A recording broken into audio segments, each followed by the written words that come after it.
earliest recollection is when I played Babyface in Bugsy Malone, and I was 8 years old at Jellicoe Theatre in Poole in Dorset.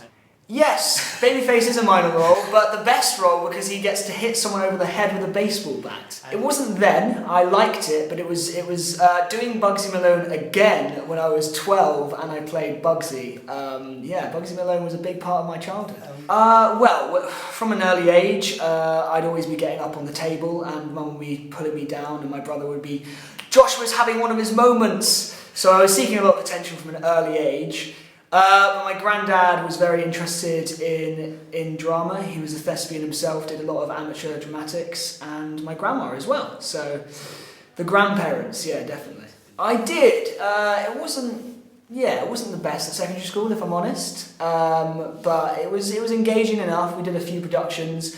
It was more at Saturday school. So I went to a place called Jellicoe Theatre in Poole in Dorset, and I really fell in love with it there, and I realised my passion for it and to want to pursue it as a career. I was studying it as a subject at GCSE, yes. I did Bouncers by John Godber. Yes, at that time I really was, to the point where I was keen to leave school after GCSE and then go to Performing Arts College and just focus on drama and performing arts from 16 to 18. I did, yes, and I loved it, and it was definitely the right choice, because as a result I then went off to drama school in London after doing, those 2 years. At that age, I think they always knew that from an early age this was something that I was always wanting to do. It wasn't a surprise, and I think they were just keen for me to pursue something that really made me happy and that I wanted to fill my life doing.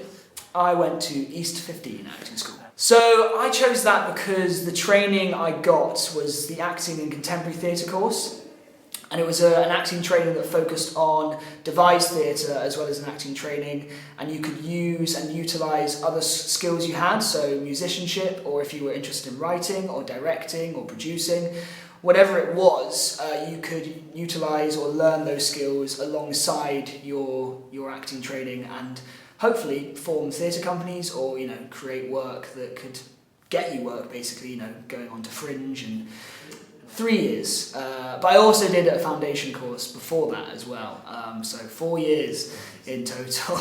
Well, work I've done before this, actor muso work, I've done children's theatre work as well as working a lot with children in the past with acting, but also not. But casting-wise, well, in terms of my appearance, I'm a young, youthful-looking man, and I think I wouldn't be playing King Lear anytime soon.